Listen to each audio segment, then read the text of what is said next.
We are What doing at 28.8. right, okay. Good, 20, 28, 8. Here we go. Okay. Concerning clothing of poor people, although they do not measure 3 finger breadths by 3 finger breadths, they can become tamei with midrash tuma. Regarding a cloak that had begun once to tear, once a majority of the One cloak was began to tear. So he has began, intention to tear the garment in two. And he started tearing it. and then once a majority of the cloak is torn, the torn parts are no longer considered to be attached.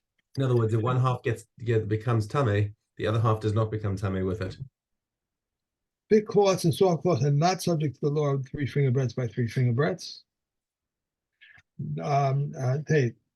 A porter's cushion is susceptible to becoming tame with midrash tuma. A wine chamber is not subject to the tuma of a seat, and the handle of an old woman is susceptible to becoming tame with midrash tuma. The shirt of a harlot that was fashioned like netting is not susceptible to tuma. If one makes a garment out of a fishing net, it is tahor, but if he made it out of the net's bottom, it is tame. Eliezer ben Yaakov says also that if one made a garment out of a fishing net and he doubled it, it's tame. Concerning a hand net, if one began to make it from its rim, it remains tahor until one finishes its bottom. If one began from its bottom, it remains tahor until one finishes its rim. Its frontlet is tame by itself. Its strings are tame because they're considered attached to it. If a hair net becomes torn, it cannot contain a majority of the hair. It is tahor. Okay. All right. So next parak, we're on the closing stretch. We've only got 2 more prakim. So now, in our coming Mishnahs, we're going to be dealing with the yad, the handle, for example, as such, so to speak, of a kli. Okay. And how much of it, how much of a thread that's coming off of some sort of beged is or kli is considered a yad. In other words, is attached to it in terms of tumah. So if a tumah touches that part, then the kli will become tameh. Mm-hmm. Okay. So starting off dealing with some various cloths and things that are used as clothing. Nome hasadin vasudain vatratin vapilion shel rosh. So the threads of sheets, of scarves, of hats, and head shawls.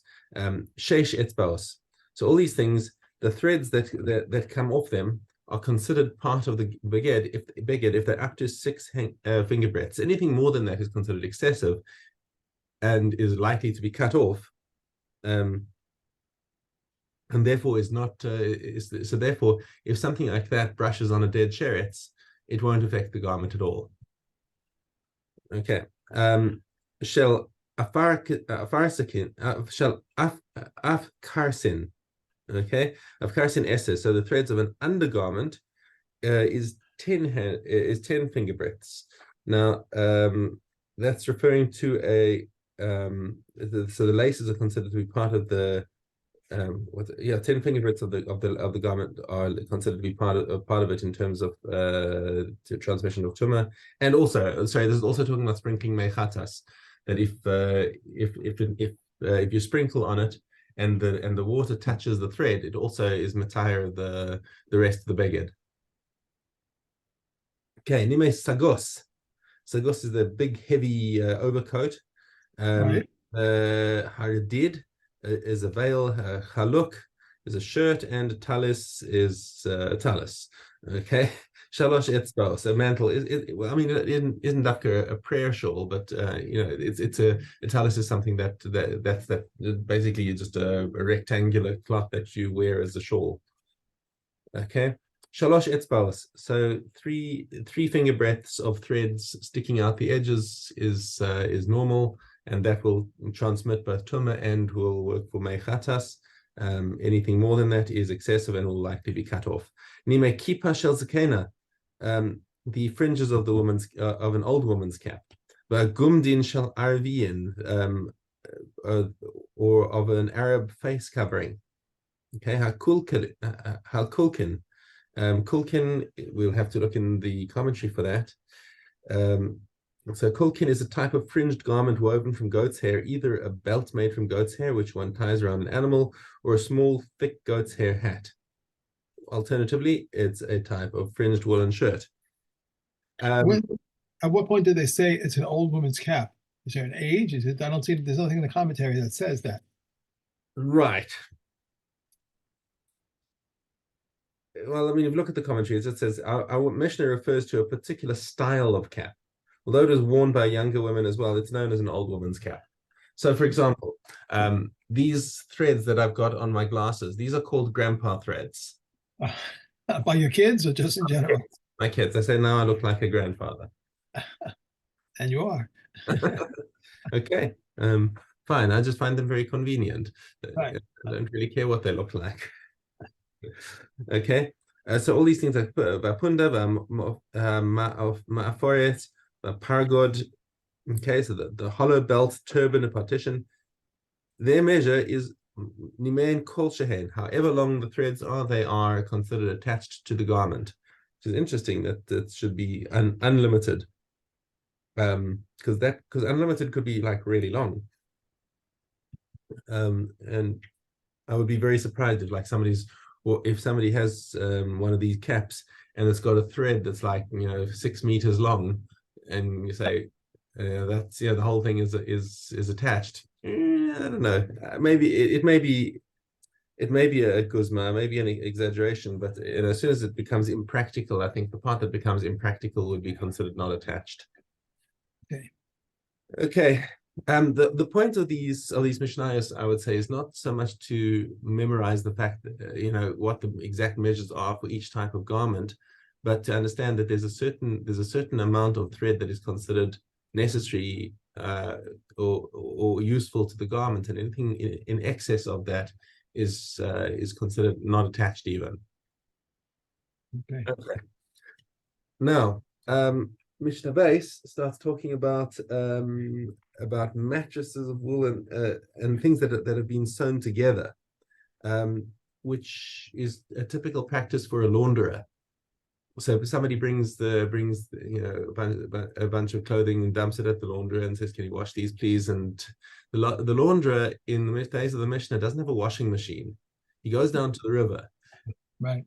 Okay. Now, in order to mitigate the risk of losing the clothes, he stitches them together. Okay. So he comes with these mattresses. Now, these mattresses are not like our mattresses, of course. They're just like it's like a woolen sack that you put stuffing into. So they're much thinner. And again, he's going to, let's say the launderer stitches them together. If he puts up to three of them together, or 6 of linen, or 3 sheets, or 12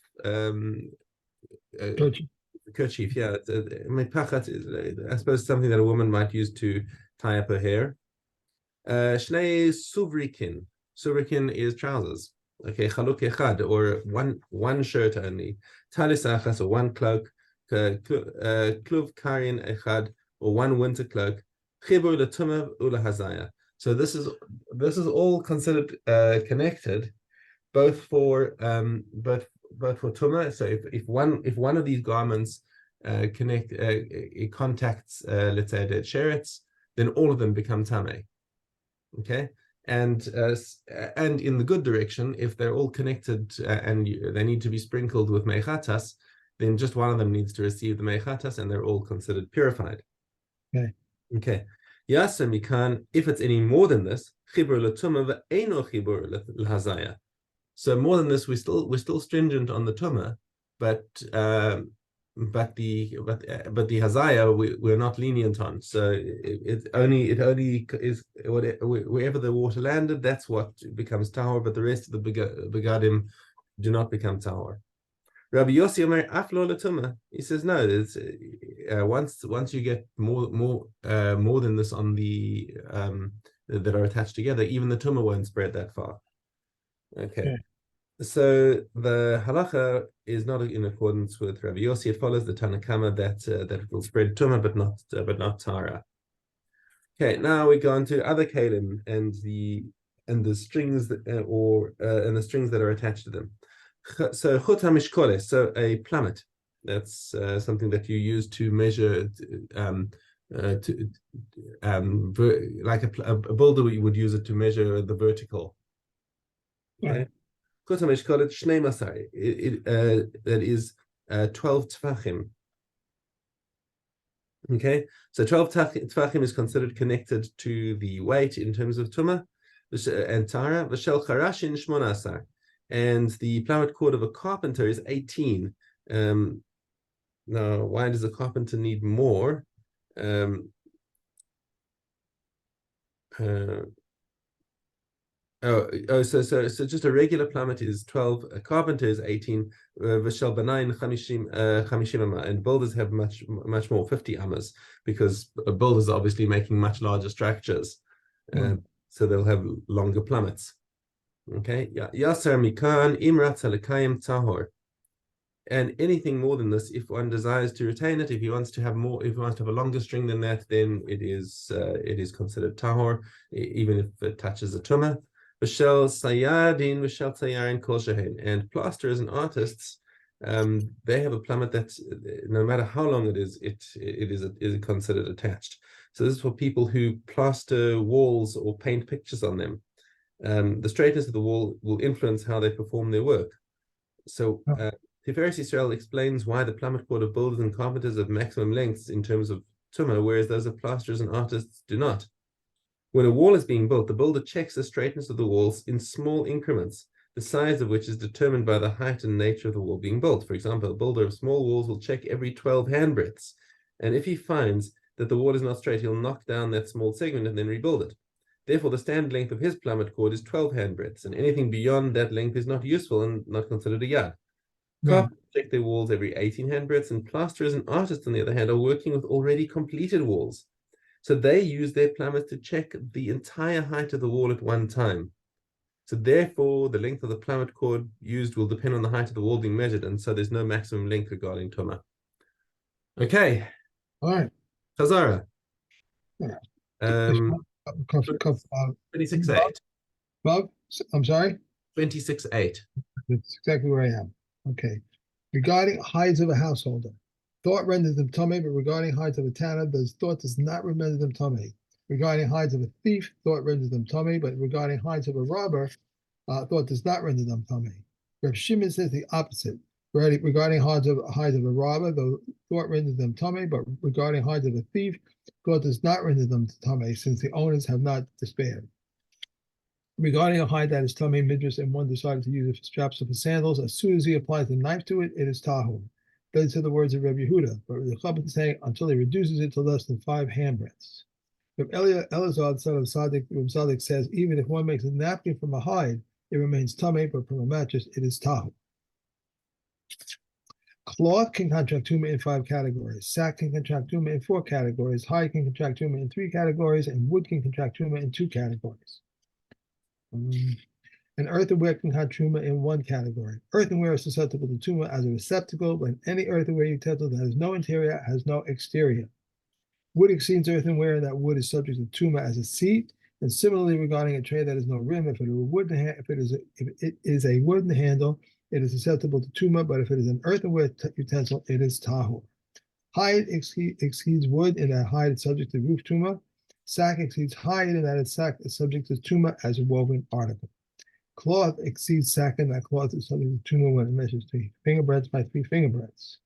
Okay. Next, 75. Okay. Oh. Yud Vav Hey. The pomegranate of which the rabbi spoke is neither small nor large, but of a medium size. If so, in what regard were the pomegranates of Baden mentioned? That a forbidden pomegranate of Baden prohibits an entire mixture in any amount. These are the words of Reb Meir. Rabbi Yochanan ben Nuri says they were mentioned in regard to measuring with them holes and utensils. And Rabbi Akiva says it was mentioned for this and for that to measure with them holes and utensils, and that a forbidden pomegranate of Baden prohibits an entire mixture of any amount. Rabbi Yossi says the pomegranate of Baden and the leeks of Geva were not mentioned except in regard that they should be tied as certain mice everywhere. The egg of which Rabbi spoke is neither large nor small, but of medium size. And Rabbi Yehuda says one brings the very largest egg and the very smallest egg, places them in water, and divides the water. Rabbi Yossi says, but who can inform me which is the largest and which is the smallest? Rather, it all depends on the estimation of the examiner. A dried fig of which the rabbi spoke is neither large nor small, but of medium size. And Rabbi Yehuda says the largest one of Eretz Israel is equal to the medium-sized one of other countries. Okay. We are on to Croesus. Yeah, Croesus Gimel Yud.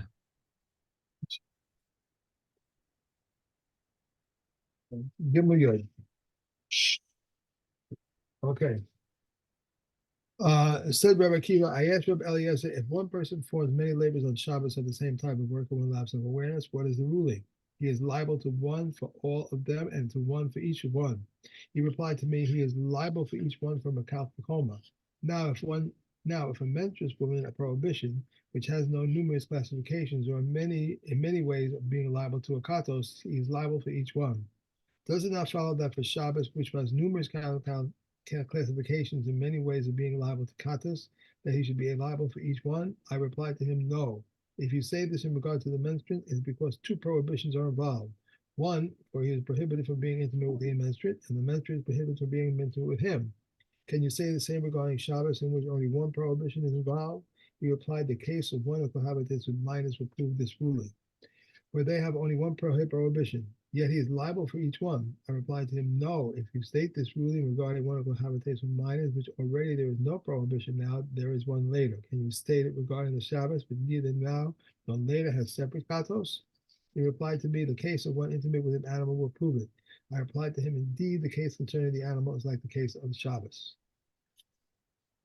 If there is a doubt whether one ate Keilim fat or did not eat it, even if he ate it, if there are still a doubt whether it contained the amount required for katos or whether it did not, if Keilim fat and permissible fat were performed and he ate one of them, but it is not known which of them he ate, or his wife and his sister were with him in the house and he had inadvertently cohabitated with one of them, but it was not known with which one of them he inadvertently cohabitated, or if it was either the Sabbath or a weekday and he performed one labor on one of them, but it is not known on which day he did it, he must bring an asher tulu.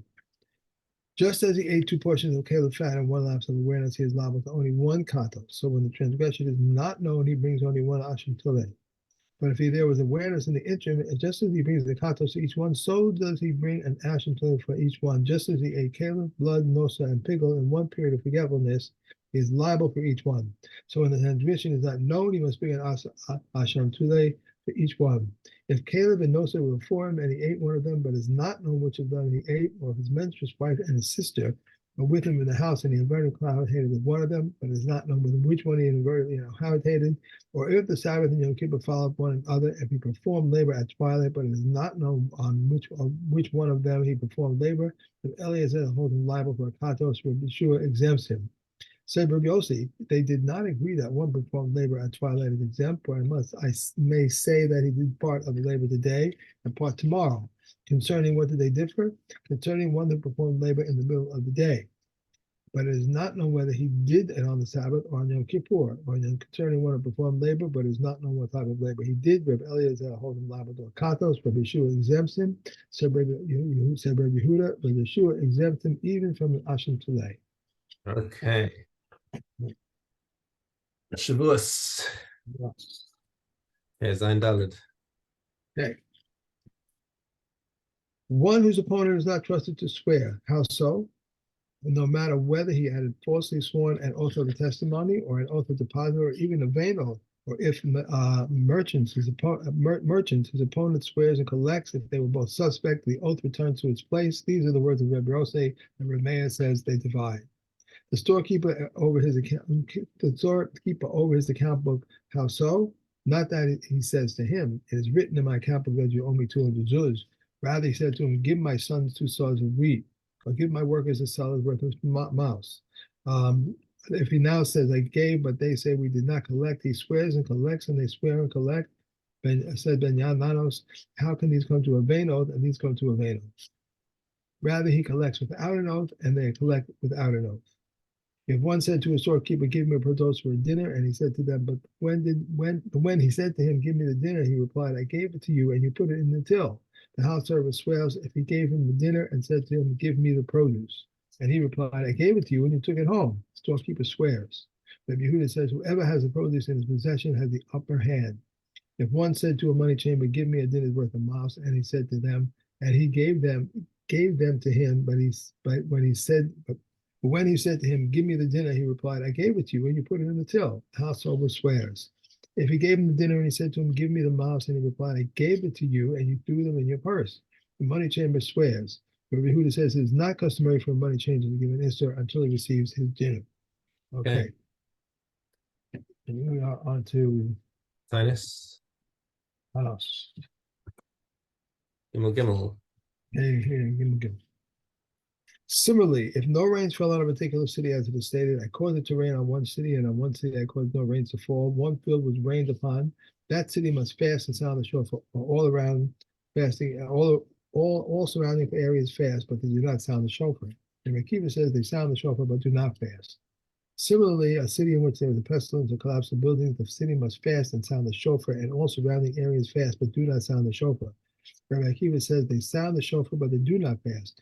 What is considered pestilence? In a city that can bring 400 men on foot, if 3 men died on 3 successive days, it is considered pestilence. 2 in this is not considered pestilence.